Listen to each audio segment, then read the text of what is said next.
All right, today I have the pleasure of introducing Dr. Chris Victor. He originally studied at Michigan and he has a PhD. It took him 8 years to do his PhD, which is a little longer than usual. But this is pretty cool because while he was in Israel, there was an intifada in which the Palestinians tried to leave, and so he had to go restart his research in Kazakhstan. So if you ever see him running around in that Kazakhstan tracksuit, that is actually a real Kazakhstani tracksuit from the 2000 Olympics, and they gifted that to him.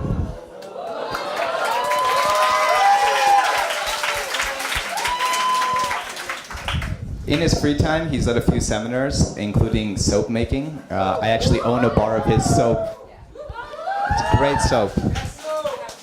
He has 2 cats, he loves the outdoors, he loves animals, and his plan is actually to take Cece to a shelter and get her adopted, which is really awesome. So without further ado, here's Dr. Chris Victor.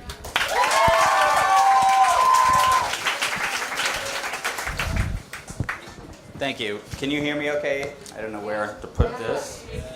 Maybe up a little more. Is that good? Yes. Okay. So, I know we're getting near the end of camp, and you've seen a lot of lectures, been to a lot of seminars. I'm going to try to give my story along with some of the science, because I think, at this point in your lives and careers, you're thinking like, I've had a lot of people come up to me, how do we get to do what you're doing, or how do you get to this place? And you'll see I didn't really plan it out, but you'll sort of see some of the lessons of like what choices you make in your life as you move along, and how that just sort of takes you on your path. But so, without further ado, if I can make this work. So, who am I? Yes, I'm your assistant director for logistics, but I'm also an epidemiologist by training, as Rishi said. So, what is an epidemiologist? An epidemiologist is a person who studies diseases, the incidence, distribution, and populations. It's all about populations. So, whereas doctors are usually studying a patient one-on-one and trying to solve that patient's problem, epidemiologists are not medically trained, but we're trained to think about disease and populations. And since my work is mostly on vaccine-preventable infectious diseases, I'm both an infectious disease epidemiologist and a vaccinologist. And since I use generally experimental designs to study epidemiology, I'm a trialist. A lot of times people hear about epidemiology and they think it's just observational data, like the association between smoking and lung cancer. How did we get that? We didn't do a trial and randomize people to smoking or not. We got observational data to do that. But the subset of epidemiology that's experimental is often used by drug companies, but it's still epidemiology, study of disease and prevention of disease in populations.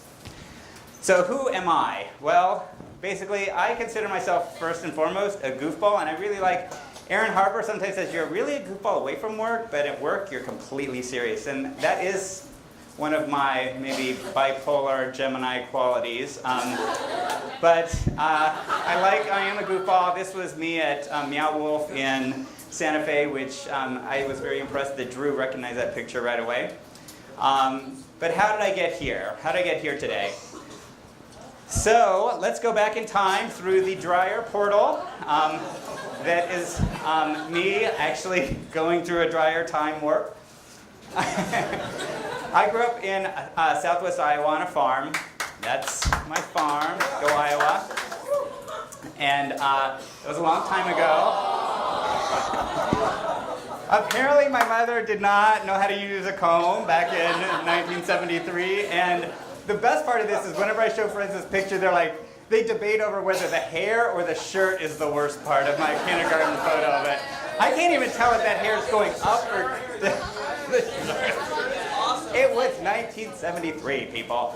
Anyway, but how did I get here again? I was one of those nerdy little kids, probably like a lot of you, who just ask why all the time. And I literally remember the backseat of the car looking up at the moon and it had changed phases. And I was like, why is it not this? I mean, I drove my parents, my farmer dad and housewife mom nuts. They just knew I was going to be a scientist, and they really did a lot to foster my ability to be a scientist. They actually got me astronomy magazines for kids and things, and I actually eventually saved up and bought a really relatively high quality telescope, I wanted to go to college and be an astrophysicist. But before I did that, I was selected as one of the delegates from Iowa in 1986. So that's me and my state mate. Consider yourselves lucky. You used to have to wear blazers with the patch on them everywhere you went when you left camp, including all the time in DC in the sweltering heat. So times have changed, hopefully for the better. And I went on then to Grinnell College, where I actually intended to major in physics so I could be an astrophysicist. And could I have been this guy? Probably not. Anyway, love him. Actually, I had such a great experience in college and all the sciences. I actually was sort of torn between chemistry and physics and biology, and actually ended up choosing biology. I had a terrible biology experience in high school, which was just memorization, I thought, so I was really happy to learn a lot more about molecular biology and physiology, something that was just so poorly taught for me as a kid. I actually was sort of torn between neuroscience and plant physiology. People were like, what? How could you? Anyway, but that's me. I came back to camp in 1987-88, worked with Michael, was in the camp band. And this was one of the things that helped open my eyes, like a lot of you, to what's possible in the world. And I went on then after college to grad school in neuroscience, I chose. But I was very young, didn't know why I was there. I was always told, you should go to grad school, you should go to grad school. I'm like, okay, I'll go to grad school. But I didn't know why I was there. And in 1991, I came out. That's actually me just recently. But at that point in my life, I realized I needed some time to figure out who I was. I was actually a super insecure, shy, kind of in a shell kid. There were some staff who worked here long ago who said to me years later, Chris, the first time we met you, we thought to ourselves, here is someone with absolutely no personality. I was like, yeah, ouch. Love them to death, but that was I was a one-on-one kind of person. I wasn't someone who kind of was out and outgoing in a crowd. But I sort of decided in grad school, and you'll find this out if you go to grad school someday, it is twice as hard, 10 times as hard as even college in terms of the amount of work you have to do often. And I found no time for myself to figure out who I was, and I didn't know what I wanted to do. And actually one night, after spending all night in the lab practically, I drove to Cahokia Mounds, which is on the Illinois side from St. Louis, and climbed Monk's Mound. This is the site of the largest civilization pre-European people north of Mexico. And they have this 100 and some foot mound. I climbed it and just watched sunrise over the city and just realized, this is my life, I can do whatever I want. And I just walked in and I quit grad school that day. Yeah. Anyway, after a few years of volunteering in public health work for St. Louis Effort for AIDS and talking with friends who are in the public health field, it sort of opened my eyes to what's possible in more applied sort of fields that I didn't really think about as a very basic scientist. And I decided I wanted to go back and get a degree in public health and in applied research. So I went back to Michigan. So what is the difference between basic and applied research? Like, what do you think of basic research when you think of basic research? Anyone? Technology could be. That could be also considered kind of applied. Rachel? I think of it as basic is the experimentation, doing the research, but then the applied is applying that research to a situation to Yep. better.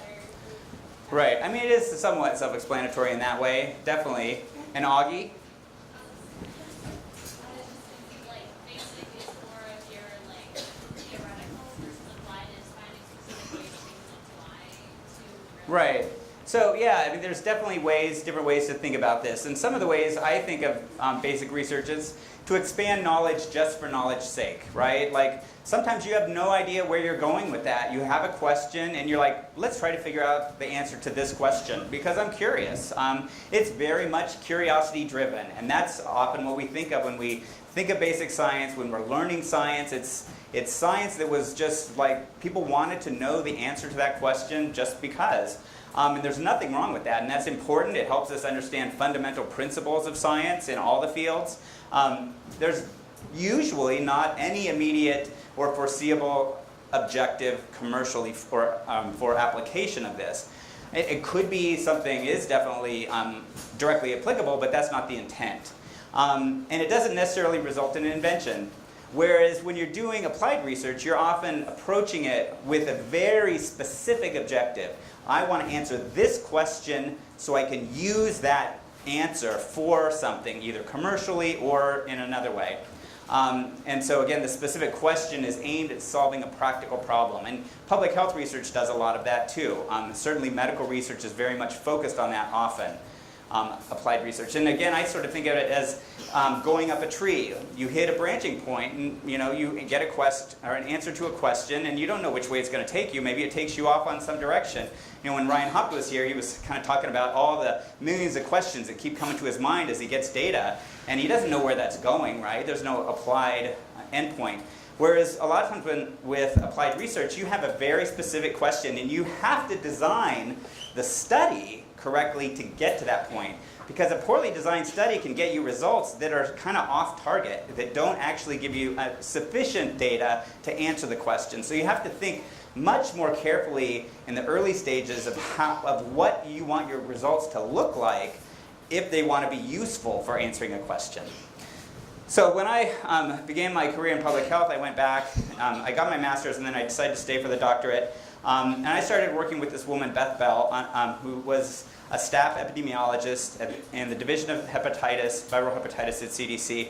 She actually just retired last year as one of the 7 or 8 center directors at CDC, so very cool that I got to know her very early in her career and see her rise to, she was in charge of the center that was oversaw the Ebola crisis, Zika, anthrax problems.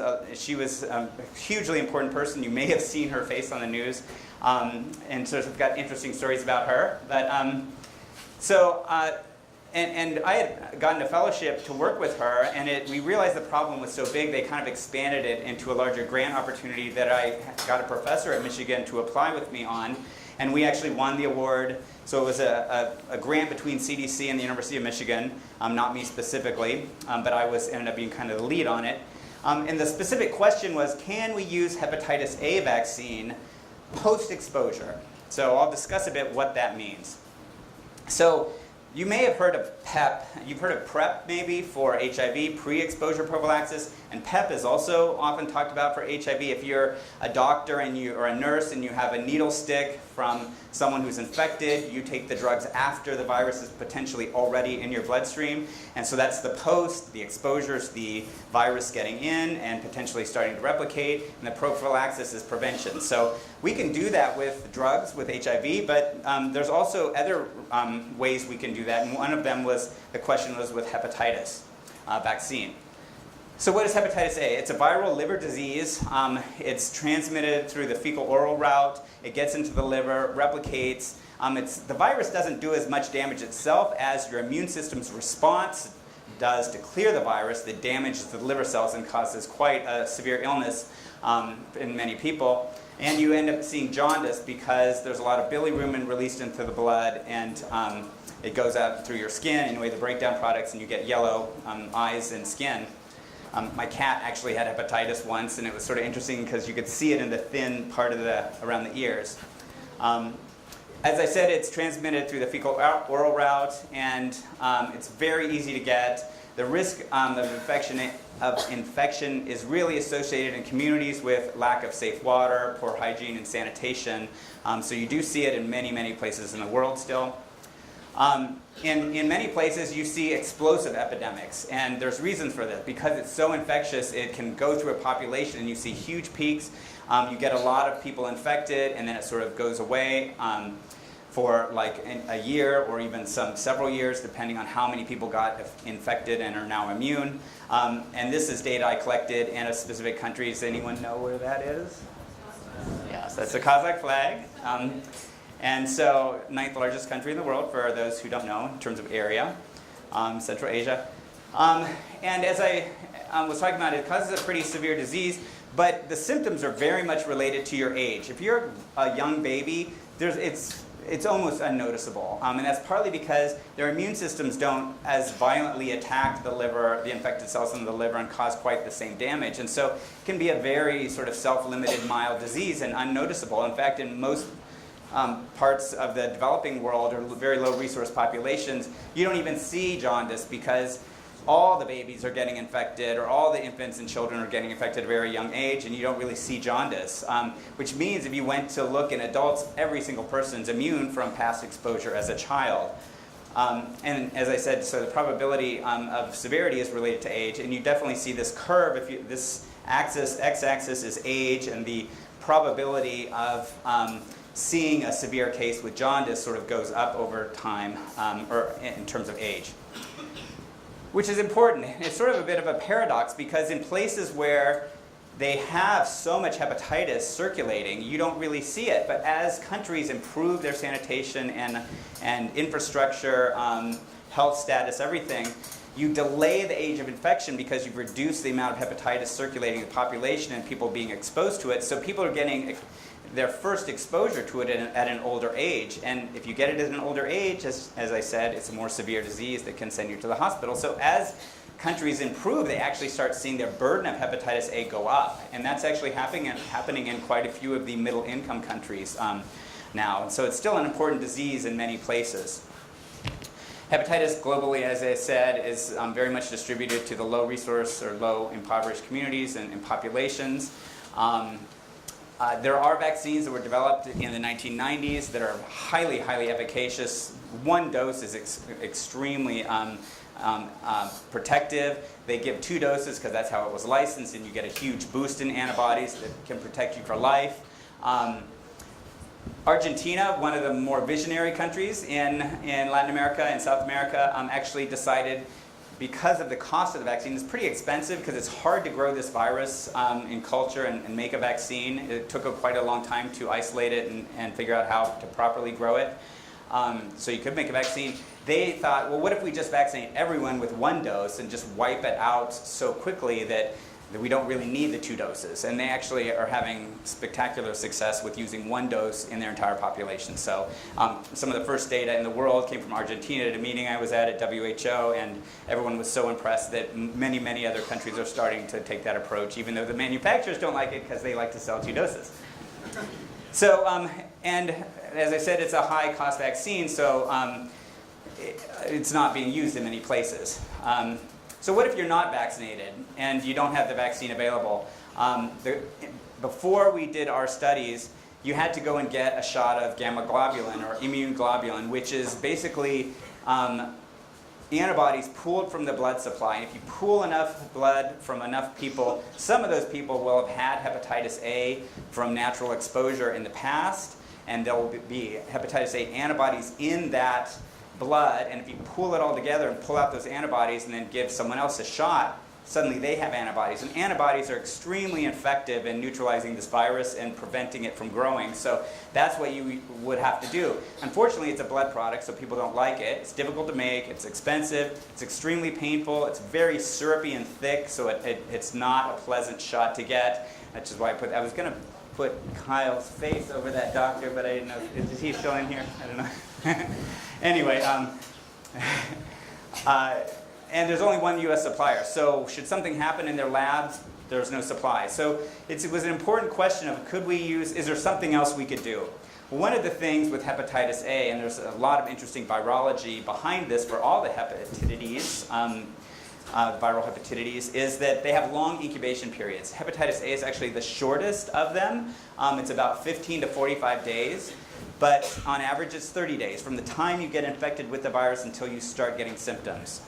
And when you get a vaccine, 1 shot of the vaccine, within 2 weeks, most people are already showing neutralizing antibodies. And to get neutralizing antibodies that quickly, that are very fine-tuned to kill that virus, is very impressive, and 100% by a month. So people were asking the question, if we know when someone's exposed, could we just give the vaccine? And then they have lifelong protection as well. We don't need to wait till this immune globulin wears off, which it does. So that was kind of the question we were struggling with, is can we compare hepatitis A vaccine to immune globulin and show in a really well-designed clinical trial that it's sufficiently comparable that we could use it instead of immune globulin? That was the policy question. Could we do that? So we had to use a very strong study design, as I mentioned, because we wanted a very specific answer, and if this answer was not generated with enough sort of accuracy and precision and just care, those data wouldn't be trusted, and policymakers would be like, we're not sure what to do with your flimsy data, you know? And so we had to use a big randomized trial. We had thousands of people in it. It was observer blind, meaning the people getting the vaccine and also doing the assessments had no idea what product they got, whether it was hepatitis A vaccine or immune globulin. And we randomized people. And we used, as I mentioned, a lot of people, so we would have very good statistical precision around our estimates. And it's a whole other field I'm not going to go into today, but just I think intuitively that makes sense. If you flip the coin once, heads or tails, it's like, well, you don't know if it's a 50% flip coin of the coin, but you do it 1,000 times and you get a number of 50%, you have some trust in that, oh, that's actually how coins work. They're like actually evenly balanced or whatever. I don't even know if they are. Michael may actually have some secret knowledge. They're not, because he's like an encyclopedia of weird knowledge. So where do we conduct such a study? Well, there's a whole history to how I got to Almaty, Kazakhstan, and Rishi sort of mentioned it. I was actually working in Israel with some amazing scientists at Hadassah Medical Center in Jerusalem when the first female suicide Palestinian bomber blew herself up at my grocery store. I was not there at the time, but at the grocery store or in the country. I was back in Michigan, but the whole situation deteriorated, and the State Department ordered CDC to remove me and my US government funding from that situation because it was just too political. So after like a few years of setting up this big study, I had to start over, which was really fun. But I was down at CDC and we were sitting around the table and like, oh, where could we do this? We were like Brazil, Egypt, all these places. And someone said, well, we just sent this guy out to Kazakhstan in Central Asia, but who speaks Russian? And I was like, я говорю по-русски. So I learned in college, who knew that was going to actually come in handy. And they were like, oh my God, get him a ticket today. And like within a month I was on a plane. I went and did assessments to see if I could set up a trial there. Did baseline work, talked to people. And it was actually the best thing that could happen to me because in Israel, they have spectacular scientists who are experienced in doing this sort of work. And I was kind of a peon as a grad student, but I showed up in Kazakhstan. There's never been a clinical research study of Western sort of standards done there. There had never been a vaccine trial. I walked into the room and I was like suddenly the expert on everything, even though I really had no idea what I was doing also. But trial by fire, that's how I learn. You learn a lot, Take that sort of hurdle and jump into the fire because you're going to learn more than just sitting back and watching. So that's some advice too, but it was a lot of fun. This is a children's hepatitis ward at the Children's Infection Hospital, which made me cringe. I'm not even a doctor, and I know you should not mix acute infections of hepatitis A, B, and C, and they didn't even test because you get both of them at the same time. You can get fulminant liver disease and liver failure, and it's like, kids should not be together. In fact, hepatitis A generally is not a hospitalizable disease. But that was just their old Soviet practice, and they were still doing it. Anyway, what did we find? So we did this big study, and after a few years, I actually was able to get a very nice paper in the New England Journal. We found that if IG was about 90% efficacious, meaning it worked 90% of the time to prevent you from getting sick, even though you were exposed by, say, a family member, vaccine was about 86% effective.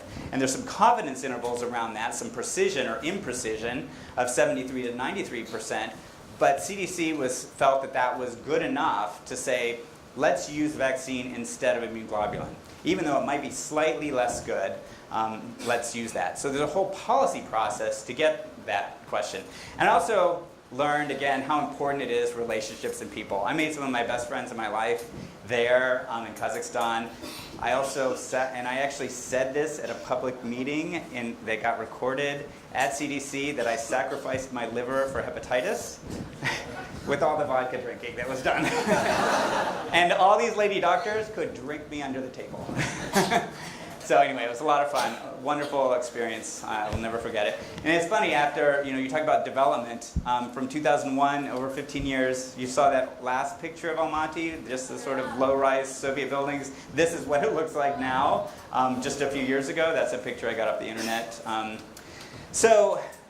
Let's go back to how do we take these results and translate them into policy? Well, for vaccines, policy is decided by the Advisory Committee on Immunization Practices, and that's a committee at CDC, ACIP, It was established in 1964, so Science Camp's older than this policy committee, which is kind of cool when I was thinking about it. It has 15 voting members that are all non-government U.S. private citizens.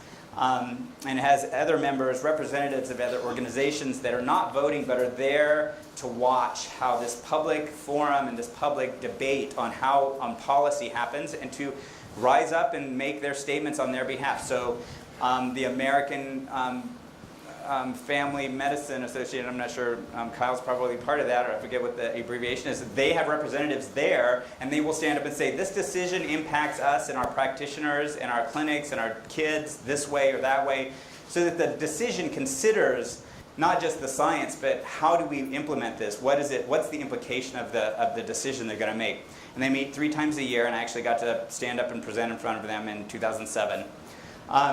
They actually have a charter. You can learn all about them online. I'm not going to go into this in too much, but they are an independent body from CDC, as I mentioned. They provide guidance to the director and, of course, everyone under him on how they think vaccines should be used for control of these vaccine-preventable diseases. And they have to consider the disease epidemiology, like where it is, how serious it is,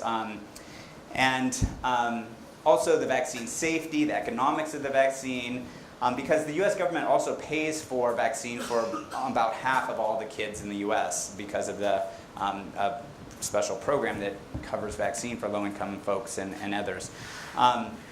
And they also have to consider implementation issues. Like if you had to mix a vaccine 18 different ways before you could give it to someone, that's just too complicated and error-prone, and they might say, this vaccine might work, but you need to go back and make it better before we'll implement it. So those things also happen.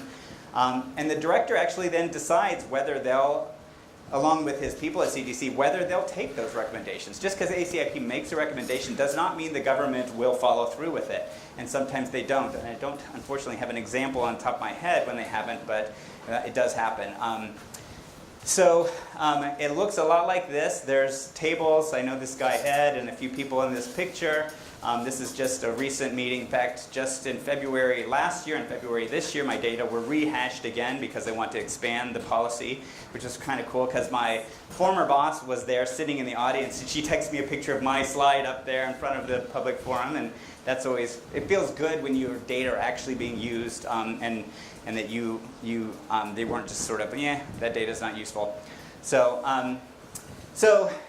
ACIP has also really strengthened how it works, even since I presented my data. They now require systematic consideration of economic issues, and they're very, very rigorous compared to what they used to be. It used to be like people kind of talking about it. Now they bring in health economists who do modeling and specific analyses that have to meet a certain standard before they make votes. And they also now have an explicit evidence-based format for looking at data, and I can talk about that in a little bit, and I'll just skip to that. So they have this sort of quality of evidence, and they'll look at it, they sort of rate it on 4 different scales in terms of type of design, and the sort of gold standard blinded randomized trial that I'm sure you've mostly heard of is the highest quality. And then an observational, case report from one doctor would be the lowest, right? Like you could say one doctor gave a vaccine and this happened. Well, that's an interesting anecdote and maybe important. Maybe it's a red flag that we need to follow up on, but that's certainly not enough evidence to change a policy on. So they'll rate these data. And I won't go into this too much detail just for time, but they have this sort of high, moderate, and I don't know, you guys will probably have access to all the slides at some point, or certainly these videos at some point after camp. You can certainly look through this too, or go on their website and see this. For hepatitis A vaccine, I presented these data, as I said, in 2007. Interestingly, we encountered something that we hadn't expected. I was just invited to present my data. I wasn't part of the process as far as I knew. I was very new and young to the process, even though it's not that long ago when you think about it. 10 years, though, is a long time in a career in terms of what you can learn. The committee basically was kind of upset because CDC said, we're going to put this policy proposal on the agenda to vote. And they hadn't even seen my data yet. So I get up there, present it, and then the next slide after I sit down is this person saying, oh, here's our policy, vote yes or no. And the people are like, we haven't even talked about these data or seen the publication or all the detailed data besides Chris's presentation.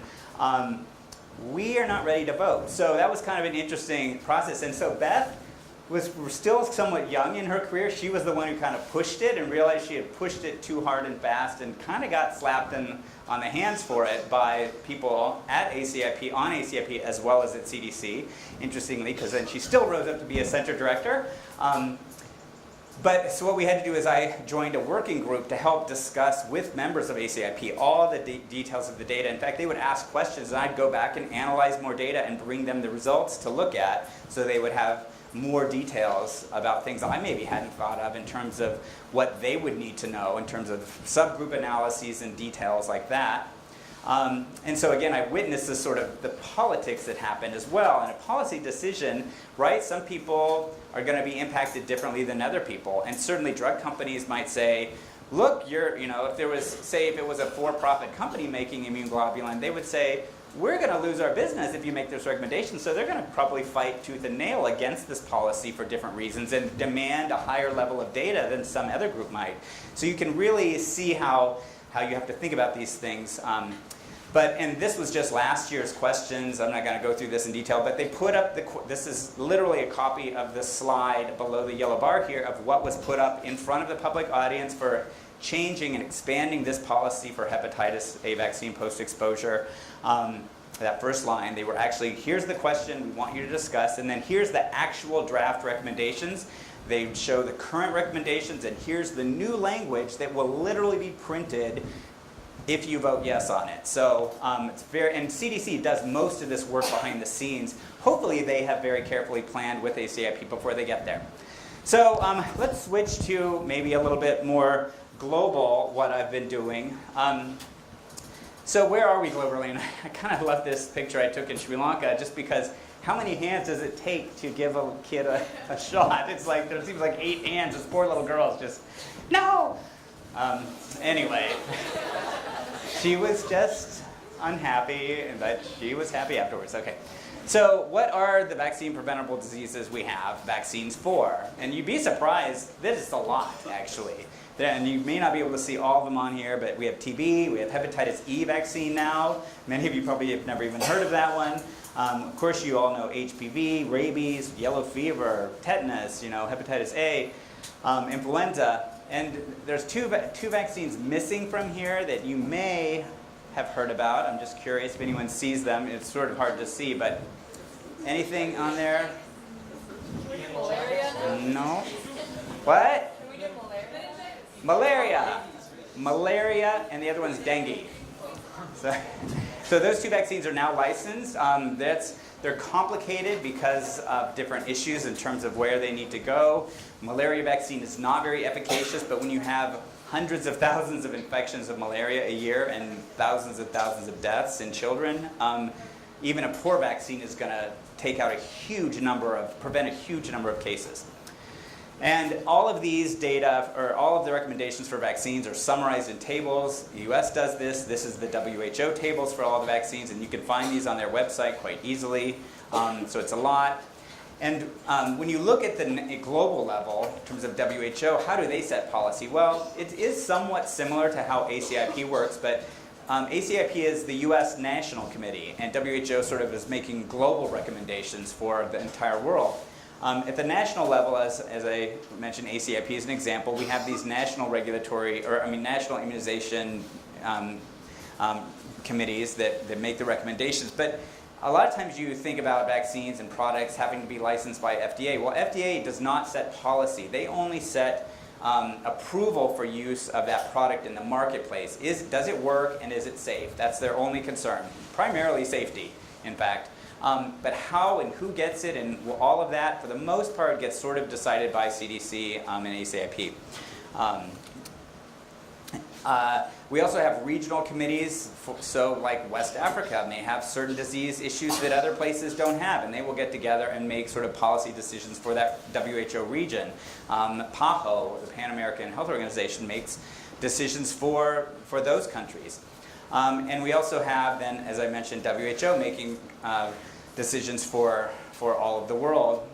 And countries are free to take them or leave them, but for the most part, most countries try to follow these pretty well, partly because many countries do not have well-functioning national committees. And policy development and setting is a complicated process, and if you don't have the resources and the people experienced in this, you often just rely on what WHO says. So many countries in the world, especially the lower income countries, rely on WHO's recommendations. And these recommendations come out in position papers. This is just the beginning of the long web page of all the position papers. And it is WHO's Department of Immunization, Vaccines, and Biologicals which set these or make these recommendations. And it's very similar to CDC, where the director approves it. Well, the director of WHO actually signs off on it. So I was kind of thrilled to see that WHO had not had a position paper for hepatitis A vaccines till somewhat recently, and they actually put up the question, what should the position be for post-exposure? And I actually saw my data rated high, the highest quality of evidence, which again is very nice. It's just, it's not to brag, it's just to show you really do have to think carefully about design. And it's not just the design, but how you collect the data. Think about this, like I did a study of influenza in Senegal, and it's 120 degrees during the day. We have people out taking temperature with thermometers in children's mouths. Of course every child's got a fever. Like their mouth is like 110 degrees, like it is hot there. So measurement is this thing, we just think, oh, measure the temperature.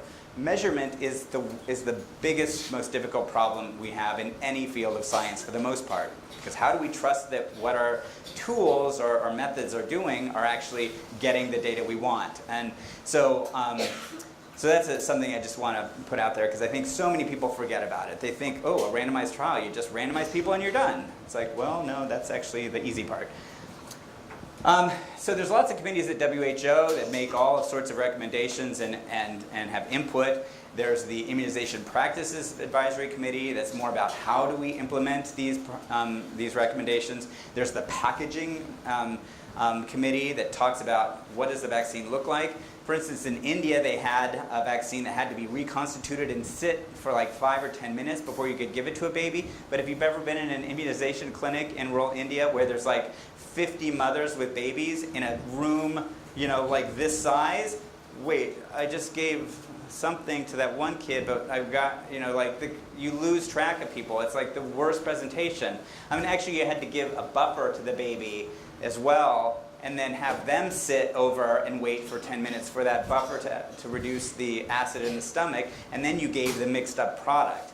And so, which one got the buffer, right? You lose track. Like WHO said, no way. You have to go back and make a better vaccine before we'll allow you to give this, or we'll recommend it. You can do whatever you want, but we, as a country, we will not make that recommendation. They also have a committee that looks only at safety issues, which is extremely important, especially in this world, as you know, of anti-vaccination. And you see even more and more in many countries besides the US, the anti-vaccination movement sort of going out of control. And it's not because they don't care about their kids, it's because they do care. It's just there's a lot of misinformation out there. And then basically, at WHO, the equivalent of ACIP is SAGE, the Strategic Advisory Group of Experts. That's their ACIP that is sort of it's composed of many ministers of health and other vaccine experts who look at all these issues and make recommendations that then the head of WHO will confirm or not.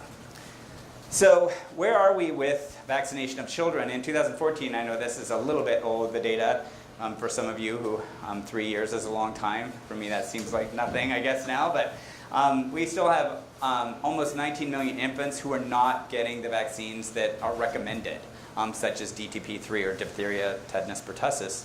That's third dose, 3. And more than 60% of these children live just in 10 countries, very big countries with a large population. And one of these diseases that we're not getting vaccinated for very well is rotavirus, at least at the time. So I'm going to tell a little bit about the rotavirus story, because after Michigan, I worked there as a postdoc kind of for a while, researcher, and then I got hired in 2006 to move to Seattle and work for a nonprofit called PATH. And PATH was actually the first recipient of Gates Foundation funding for global health work. Bill and Melinda were learning about the fact that we have great vaccines for some diseases, but no kids are getting them in some of these populations. And they're like, we can solve that. We have money. That's all it is, money. But it has to get it out there. It's not make a new vaccine. It's just deliver it. So they actually called up the president of PATH and were talking about this, and they said, hey, like, would you be able to do something here? And they're like, okay, sure. Like, we'll put together like a grant thing, and like they sent in a 2-page sort of letter of intent to submit a grant that they expected to be 150 pages or something, like a really big detailed, how are we going to use, and they're like, ooh, God, can we ask for $20 million? Oh my God, that's so much money. Like they were just, oh, he's going to just like laugh at us, because a $20 million grant in medicine is huge. Bill called him up and he's like, I don't need the grant, the 2-page letter's enough, and I'm giving you $150 million. It's like, just like right off, just like, holy crap. Can you imagine having the freedom to just go attack these problems? It was really cool. I was not there at the time. This happened years before me, but I came in at the end of the big first project, and then there were other projects starting, and I started on a $56 million project just on this one disease, and it was to look at rotavirus vaccination to prevent severe diarrhea in infants and young children. And rotavirus is and has been the most serious cause of death among children worldwide, period, for diarrhea, next to pneumonia. So what is rotavirus? Rotavirus was first described in 1973 through electron microscopy by a woman in South Africa, or in Australia, Ruth Bishop. And it is ubiquitous. Every single person in here has had rotavirus, I guarantee it. In fact, you may get it again. The thing is that it doesn't cause serious disease in all children. It causes a watery diarrhea. Sometimes it's somewhat mild, sometimes it's more severe.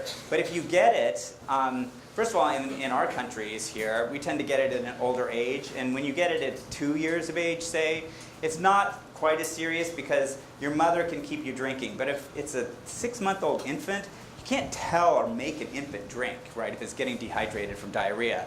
You have to get it to a hospital. And when your nearest hospital is a 20-mile walk without a car in rural Africa, and you've got 4 other children to feed that night, and your child starts going comatose, and you think maybe it's just getting better because it's quieter, it's dying, you're making this choice that you think, you just don't know. And we had over 500,000 babies dying a year worldwide from this disease. And that's come down a lot, not only thanks to vaccine, but thanks to other interventions. But this does cause this severe, acute, dehydrating diarrhea.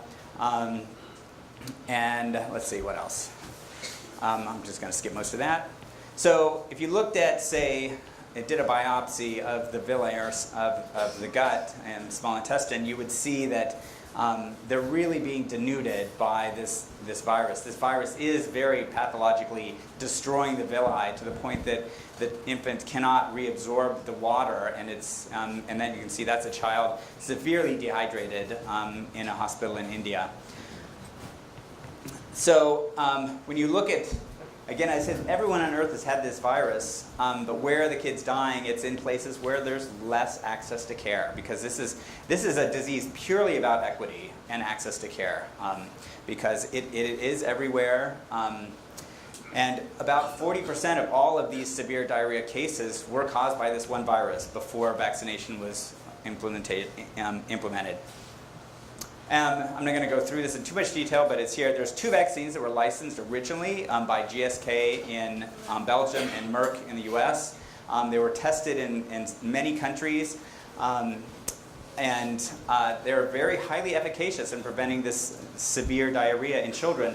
About 85 to 95% efficacious, meaning that, if you got the vaccine, you only had like a 1 in 20 chance or less of getting sick if you actually then were infected. The problem was, these are vaccines that are live oral. The virus has been attenuated so it doesn't make the baby sick, but it's still live, and it goes in, infects the gut, and replicates very mildly, and is sort of mimicking a natural infection. So your immune system is seeing this vaccine virus much as the wild type virus. And so you're developing an immunity, hopefully, that's that's similar to what you would have after a natural infection. That was sort of the idea behind the vaccines. The problem is, all guts of babies living in, a skyscraper in Japan are different than the guts of a baby, living in rural Africa. There's all sorts of other pathogens and problems, malnutrition, inflammatory states of the gut. The burden of disease, the virus in the environment is different there. Women in Africa mothers are constantly being boosted, their immune system is being boosted by exposure. So they have huge amounts of antibody in their blood that they're passing on to the infant. And because this is a live vaccine, the infant's got all this maternal antibody that's actually attacking the vaccine virus that's supposed to infect and give them immunity. And it's killing that virus in the vaccine before it can do its job to help give the kids immunity. And so the question was, well, while you tested this in the US, Latin America, Europe, Finland, how do we know it's going to work in all these other populations where there's all the disease and where we need it most? And WHO said, well, the SAGE basically said, before we will recommend it, we need to see data. So we recommend it for these certain countries and regions, but we need to see data on how it works in all these other countries and in Africa and Asia. And that was basically what PATH was tasked to do. So if you think, and so PATH had this grant from not Gates, but a lot of Gates money for $56 million to sort of build this house of evidence to get a WHO recommendation to use this vaccine in all countries on Earth. And while we had safe and efficacious vaccines, you'll see down here at the bottom is sort of the base of the house, efficacious in the US and Europe, we didn't know how they worked in other places. So my job primarily as a trialist was to come in and help conduct trials in those settings in Africa and Asia that are really challenged, really tough populations. Because if it would work in those, we would have a sense that it would work in almost any population. And then we'd try to work to get the policy recommendation. So, but if you look, here's all these other pieces you have to consider before a policy recommendation can be made. It's like, are the countries aware of the problem? Do they have the burden? Do they have a supply chain? Can they handle another vaccine in their cold chain, meaning their supply chain, with all the other vaccines they're buying? Because some places they don't. It's just like a little fridge, and if they have to bring in a vaccine that takes a lot of volume, it impacts their system and they may not be able to handle it. So there's all sorts of things that have to happen, and those are sort of represented here.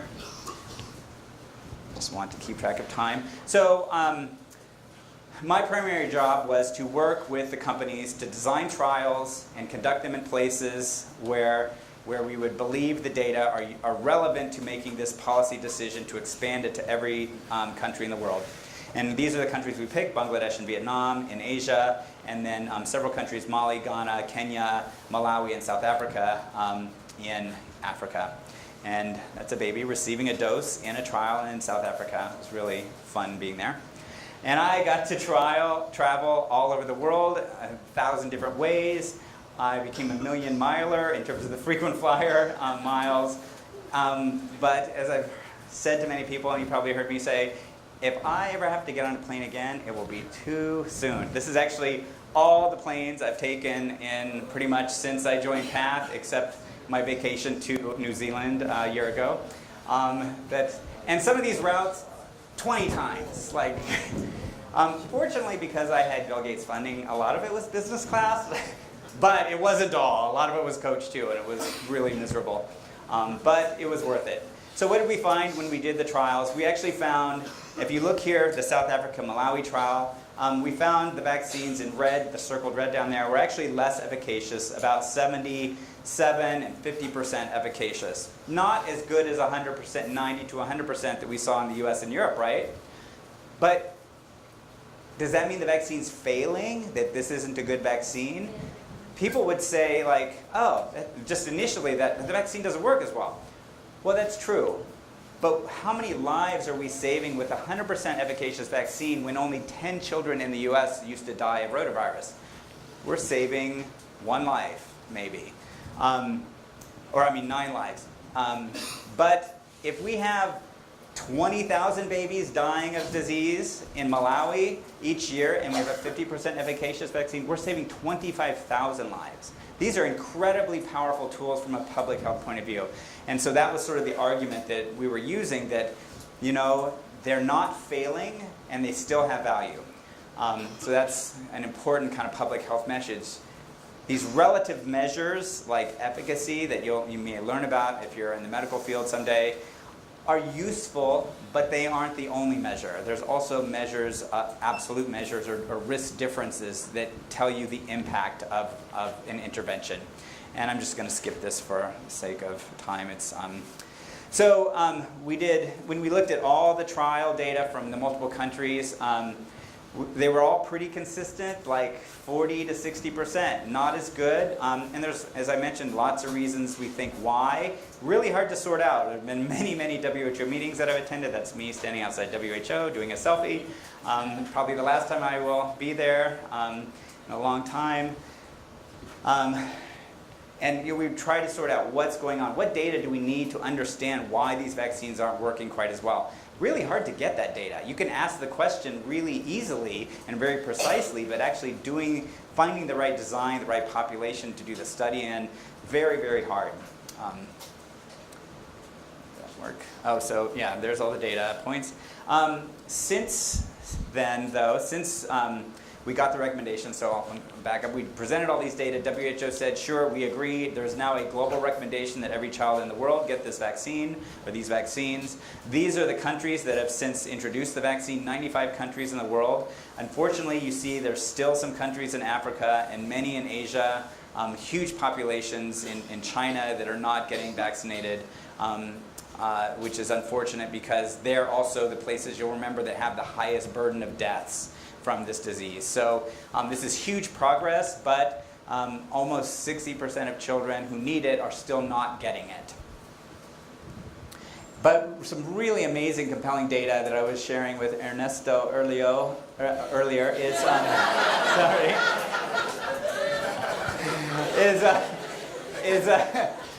data from Mexico. And actually, anyone who knows politics, Bill Richardson, who was a presidential candidate several years ago, actually his sister, Natasha, is the one who led this study with Mexican researchers at the government, and showed that this is not even looking at causes of death or disease from, like, is it rotavirus, is it some other cause of disease? It's just looking at seasonal peaks. And we know that rotavirus is a very seasonal disease associated with sort of the winter in the northern hemisphere and certainly the far southern hemisphere. But when they introduce the vaccine, you just see these seasonal winter peaks just flatline. They just disappear, which is a huge impact on deaths. Just to say that's just going away, and it's awesome to see that kind of data. This is very ecologic data, but it's very compelling all the same, and especially to see it that way. So. And ecologic data is something we could talk about later if you want. But another great thing that happened is all along, while we were testing these vaccines from GSK and Merck, Indian manufacturers in India were working on a vaccine. And they actually launched their vaccine in 2016, which is spectacular. The first time a vaccine had been made from scratch in the country of India. While India is the world's largest vaccine maker, most of the vaccines that they make were tech transferred from the sort of developed world, like measles vaccine, which was invented in the 60s. Very easy to tech transfer that vaccine. This vaccine was invented from scratch in India, and it was the first time that was done in that country, which is pretty awesome. So they're really making a lot of progress in terms of being self-sufficient, which is great because it's good for their health security.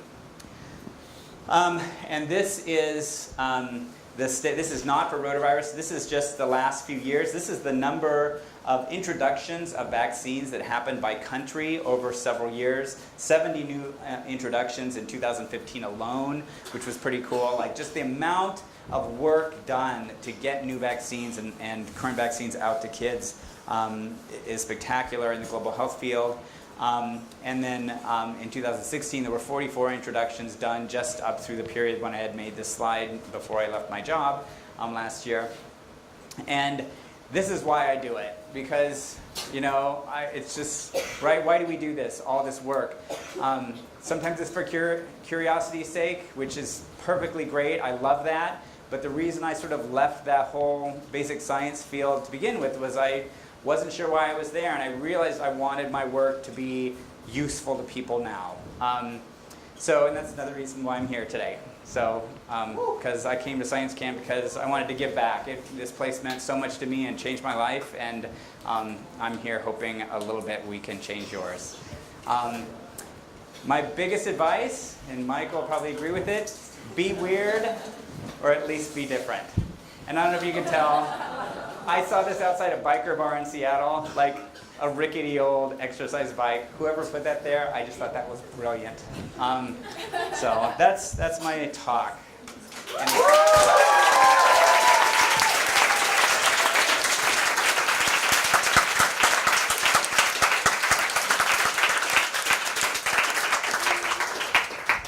And I don't know how many questions or what people want to ask, but anyone, George.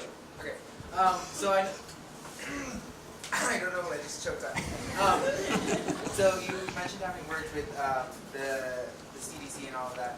And have you ever, or can you see yourself ever shifting more from relatively like therapeutic and like preventative research towards something that's more like infrastructure related, so like health education and anything really sort of in that general field of study? Because a lot of times that's sort of the mentality of like the research that you conducted, others conducted. Preventative health and ensuring that something is prevented before it's contracted is easier than managing it once it's been inoculated. Do you mean somewhat like health behavior?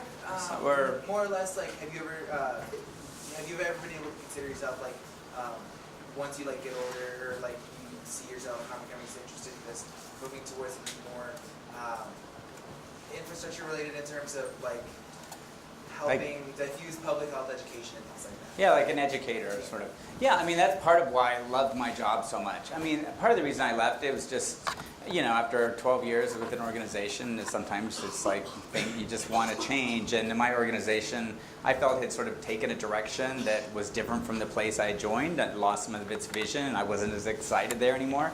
But what I loved about my job was going out and working with all these teams, brilliant people, but who had never, like, done clinical research in a field setting, trials, you know, in Senegal, training these young doctors, like, how do you do this stuff the right way to get the best answer? That's so fun. I love teaching. I love that. Yeah, so science education is hugely important to me and interesting, and I enjoy that. But I don't know, yeah, where that will take me. Anyway. How do you choose which countries are like the specific study sites? And that's hard.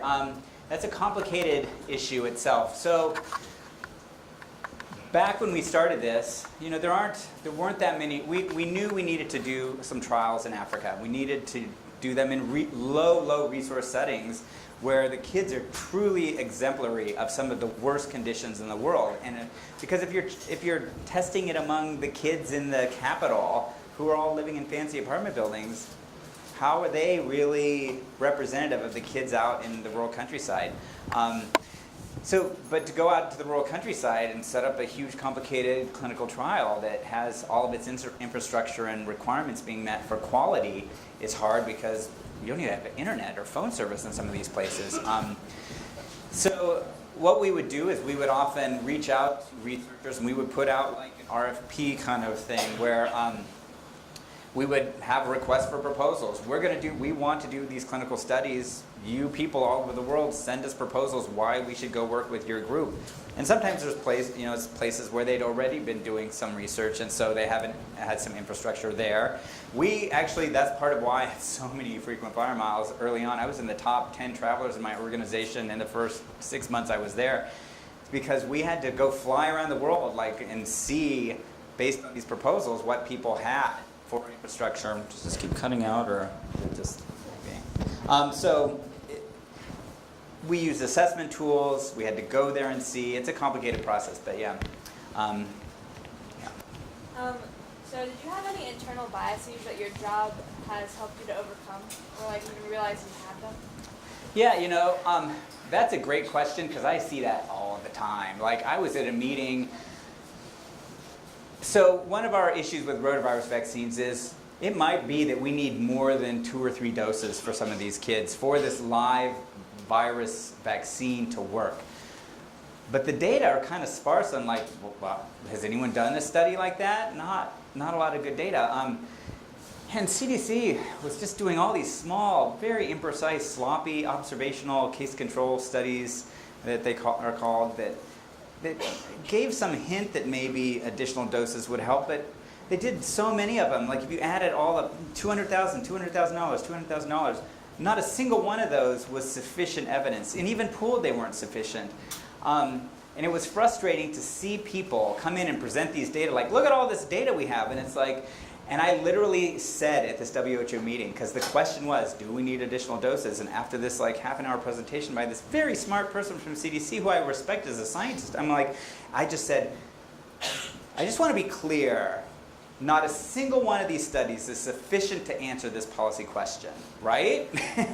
And I wasn't trying to attack the person, but the head WHO person sitting there said, no. You know, I just wanted the people in the room who in some of these fields, like rotavirus was a pretty small field, so a lot of these people are friends. So they're like, someone gets up and presents their data and they're like, good job, good job. I'm like, that study sucked. No, I'm not kidding. Like, someone needs to be, not mean, but truthful, because children are dying every day, and poor data isn't helping anyone. Why are we giving money for a dozen studies when we could just pull all that money into one quality study? Like, where's the critical thinking? So I've learned that, yeah, we all have biases. I think maybe it's just my personality normally is maybe a little more objective than some. Because I'm just a questioner of everything. And it's not because people sometimes view that as being a critical, cranky, you know. But I'm not trying to be. It's just that it's like, you know, and sometimes I was laughing when we were all working here at camp. I'm like, I'm trying to be like Apple. I'm not necessarily a visionary person, but I want to make things better. So anyway, yeah. Well. How do you deal with the ethical concerns of giving some people a placebo and others the actual vaccine? Yeah, well, that's a complicated topic, and I'm sure others in the room in the medical field too can talk about it. There's this concept called equipoise, and it's really, do we really feel like we don't have enough information to know that this product, this vaccine is better than placebo? Because if you actually have data and real belief that it's better, it's unethical to do a randomized placebo-controlled trial. But we had data from actual other previous trials where these vaccines, or very similar vaccines, were completely failing in some of these populations. And we really didn't know if they were going to work. We were sad to see them at 50 to 60% efficacy, but we really didn't know. That is a complicated topic, but you're right. It is not ethical to use a placebo in many situations. Now, it gets more complicated, and it's a good question. So I'm going to go over here to Albert. So it's basically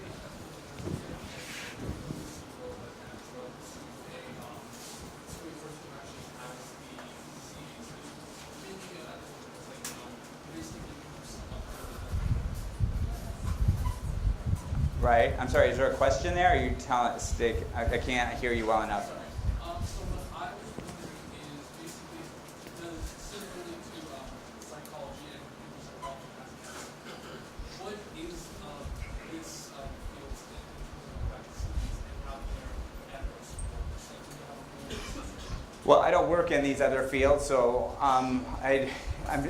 they're very similar because the Declaration of Helsinki is not product or field specific. It's about human subjects research, period. So there's a lot of commonalities. Some of the nuances I wouldn't really know. So, sorry.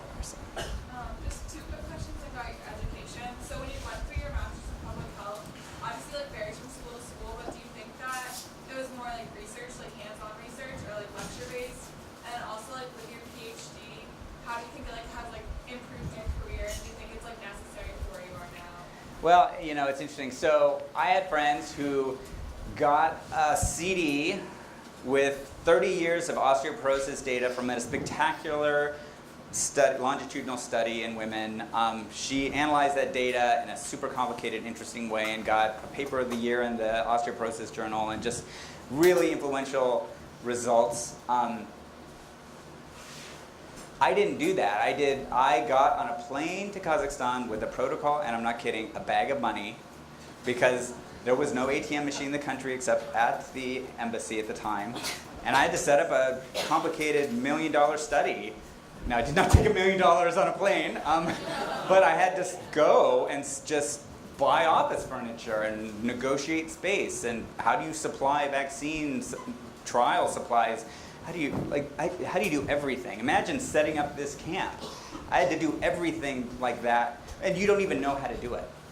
Like, I was a grad student, and I actually said to the woman at CDC, Beth, like, you know, it's a little crazy to send me, like, to do this $1 million study, like, and she said, Chris, if you don't do it, I'm not gonna fund it.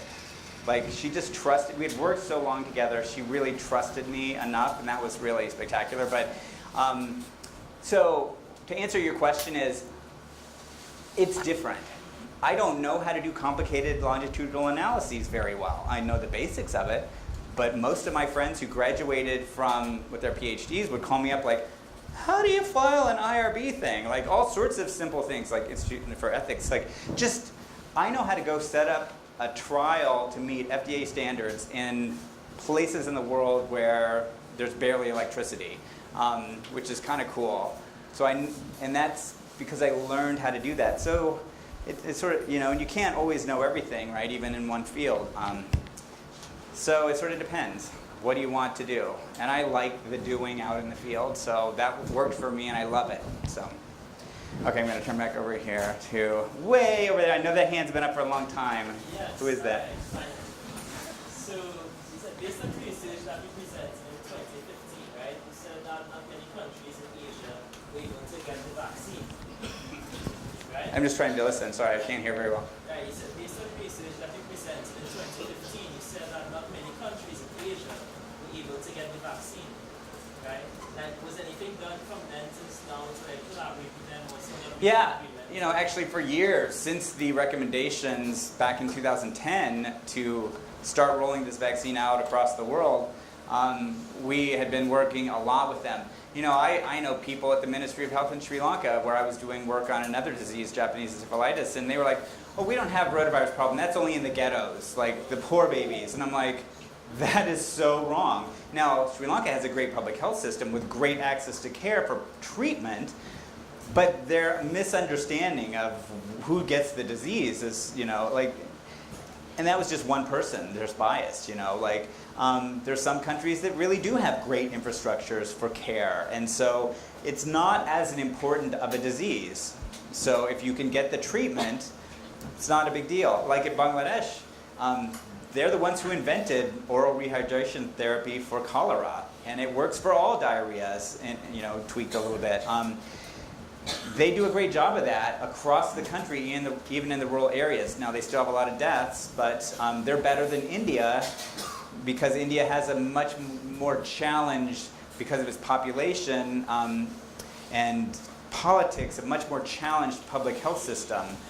So their medical, not just public health, but medical system for treatment is, the access to care is lower. So they have a lot more deaths and problems. So India sort of viewed it as a priority, whereas other Asian countries are like, you know, we're putting our limited dollars in other spaces. And we try to work with them. You know, we have to be advocates for saving lives, but we have to also understand our disease may not be the most important for them. And so that's definitely, you have to try to keep your objectivity. But do you ever like find yourself in a place where you're like forcing your culture onto them? Do you think that they feel like that? No, because, I mean, in terms of the ministries of health, people making these decisions, you know, they understand the value of vaccines, yeah. So, yeah. I'm gonna just, sorry, turn back. Sadie. Given that, like, your research is so medically and clinical research oriented, like, were you considering medical school at all before you Good question. I knew, you know, looking back on it now, if I had a medical degree, that would open a lot of doors more easily, I think. But I never really had any desire to practice medicine. So I didn't think of it at the time as like, oh, I need an MD in order to do research. I certainly don't. And I know a lot of doctors who are very poor researchers.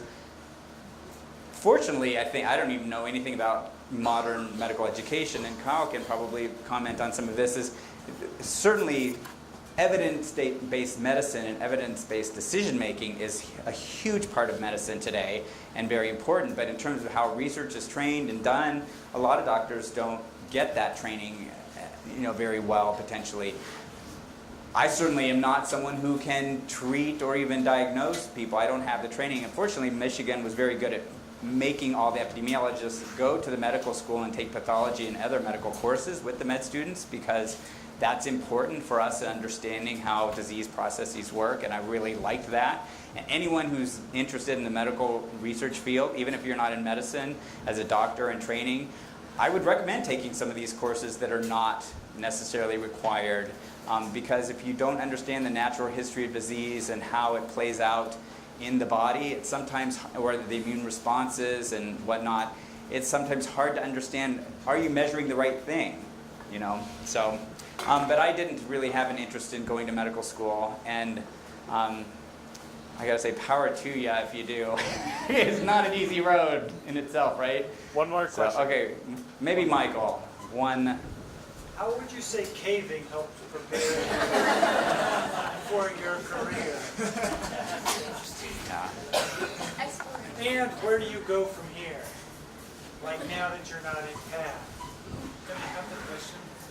Oh, how did caving help me prepare for my career? Well, I don't know that caving did, but science.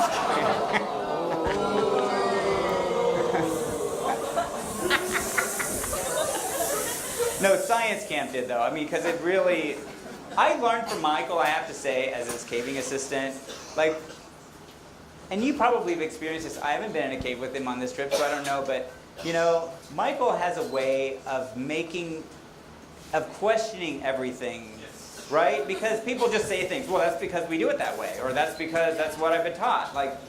Why?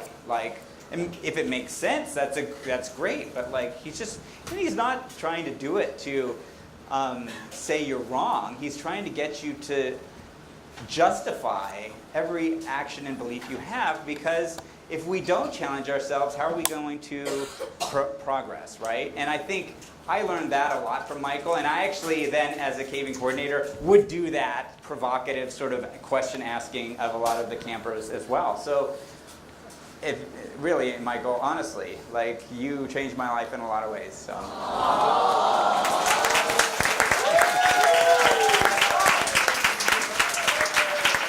In terms of where I go from here, I don't know. I'm actually, as I mentioned, because I don't have kids to put through college, I left my job about a year ago, and I was backpacking and traveling, not by plane, around the West, and I'm kind of at a pivot point in my career. I really cannot handle jet lag, and I was on a plane so much. The jet lag was miserable and killing me, and so if I was based overseas somewhere, I would enjoy the work a lot more than the traveling from Seattle, which is as far as you can be from almost anywhere for global health. So I think we're done.